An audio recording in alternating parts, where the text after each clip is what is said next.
So it's day 3 in Chicago. Weather's not nearly as bad as it has been.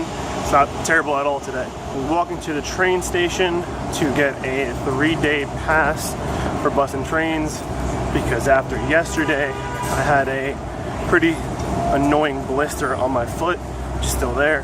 I don't feel like dealing with that for the rest of the next 3 days, so I'm gonna go do that. I got my Ventra card. I guess that's their version of a Metro card. What I don't like is that you have to pay $5 for the new card, which is fucking crazy. I mean, they say that if you register the card, you get the $5 back in value, but it's still annoying. So I just got off the bus heading to the Breakfast Club and Grill, and I'm in a part of Chicago I have not seen yet. Very that's suburban, but definitely not exactly what it was like near my hotel. If that was definitely Manhattan, we're like in Brooklyn or Queens now. Interesting to see the other parts of Chicago that are not just, you know, the Michigan Avenue and all that stuff. Get some food. The Breakfast Club and Grill had the Banana Foster French toast and it was fantastic. Now off to Greektown. So I'm in the middle of Greektown. And look at this line for a Pokemon Go Fest raffle. This is crazy. I didn't even know people still play this thing. Holy shnikes. I'm in the Greek Museum in Greektown. I think I'm the only one here. Super awkward. I don't want to be loud, so I'm whispering. So I'm definitely the only person here, which is kind of a shame because this place is beautiful. It's both aesthetically gorgeous and some really cool stuff in here too. Pretty quiet in here. Very quiet. We're hunting rabbits. I just left the Hellenic Museum. I'm sorry I'm mispronouncing that. The Greek Museum here in Greektown. It was pretty nice, pretty cool. I wish some of the technology stuff they had, like the oral history stuff, was working because it wasn't working properly. Now it looks like I found myself at the University of Illinois in Chicago, but we're not here for that. I'm gonna get on this bus. I'm gonna head over to see some fellow Latinos in Little Mexico or Mexico Town or some shit. I am firmly in El Barrio. I guess they call us Little Mexico or something, but it's fantastic. Stores and shops in Spanish, Spanish signs, Mexican food, Spanish bookstore. It's fantastic. So when I was in Little Mexico, I went to a store that I heard had a bunch of like national soccer jerseys and stuff like that. So I went in there hoping to see if they had a Guatemala national jersey. Fortunately, they were closed, so they're doing some sort of work in the back. So that was a bit of a bust. But I got on the pink line, which you can see behind me, and I'm now on my way to the Fulton Market. Right off the bat, got off the train. It's 2 awesome bars. One of them is packed and bumping. But I'm gonna walk around until I get hungry, and then I'm gonna go to Kuma's Corner for some metal burgers. Well, so much for that.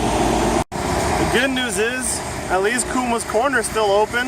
I have no idea if you can hear the music, but they're playing Skeleton Witch, and before they were playing Judas Priest. I'm home. So I just left Kuma's Corner, and it is probably the coolest burger place I've ever been to.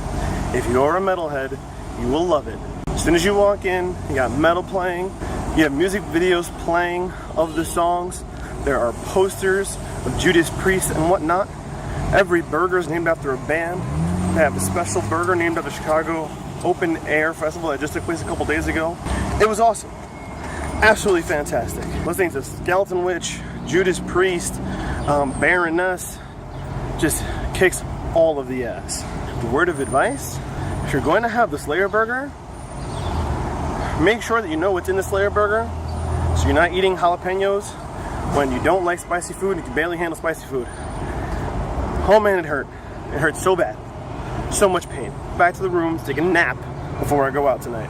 So I'm back in my room, not a moment too soon. As I got on the bus heading back from Kuma's Corner all of a sudden it starts raining. And this is when I realized that people from Chicago are gangsters when it comes to rain. Typically, I don't really care because rain is rain, but there are also times where I just don't want to get caught in it. People in Chicago don't give two fucks. As a New Yorker, I can tell you that people in New York, when they see the rain, they act like it has some sort of acidic properties and duck for cover and hide and do whatever they can to get out of the rain. In the 15-20 minutes that I was on the bus, most of the people that I saw walking around were completely fine just walking around. No umbrellas, they weren't running, they weren't hiding. They were just walking as if it wasn't even raining. Shit, I even saw a girl in a white tank top hanging out on the corner like it was nothing. A girl in a dress and heels strolling like it was no big deal at all. I didn't even see an umbrella until I got off the bus on Michigan Avenue, which makes sense considering Michigan Avenue is very commercial and sort of touristy. I'm pretty sure all of those people with umbrellas were probably tourists. Back in my room for now, waiting for the rain to subside, and maybe take a little nap because I'm tired. But hopefully the rain stops soon because I do want to go out tonight. So it's pouring ass, but I don't care. It's not going to stop me from going out. I went to Portillo's, got the hot dog and the Italian beef, whatever the hell I'm supposed to get, whatever, ate all that shit. And now I'm on my way to lockdown. So I'm waiting for the bus and it's pouring ass rain, but hopefully it's going to be a good night. So I just left Lockdown, which is a metal bar that's about half an hour away on the bus from my hotel. Pretty cool bar. TV screens playing metal with a guy controlling it. Pretty packed in there, even though the rest of the neighborhood's kind of dead, which is pretty cool. What was interesting to me, and it was the same thing that I noticed at Kuma's Corner, is that even though it's a metal-themed establishment, there are plenty of non-metalheads there, which is pretty cool and pretty interesting. Shout out to Chris, who I was talking to and hanging out with. Sorry, Jess, I didn't get a video of me talking to him because it was loud and busy, and I thought it'd be kind of weird anyway. Maybe next time. I had 2 drinks called Death Angel, fantastic drinks, and I decided to head it out and see if I can find another bar, so let's see what happens. So tonight was kind of a bust. After I left Lockdown, I went to Timothy O'Toole's, which was the first bar that I went to on my first night here. It was supremely packed, which in terms of odds of me finding someone to talk to were better odds. And it did sort of work out that way. I did actually talk to somebody, someone I had met, someone who was not an employee. This girl, Emily, from Indiana, but she had a girlfriend, so that kind of went nowhere. But I at least talked to somebody out here by myself at a bar.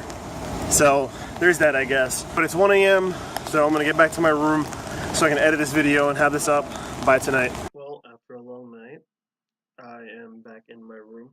I don't know if you can see it in my face, but I'm absolutely exhausted. Everything else is already edited, so I'm just putting this in post. Today was a very long day. Tomorrow looks to be an equally long day. Hopefully tomorrow I'll have an opportunity to talk to somebody else and add another person on my list of people that I have spoken to and met here in Chicago on my vacation. Until then, I will see you tomorrow when day 4's vlog goes up. Good night.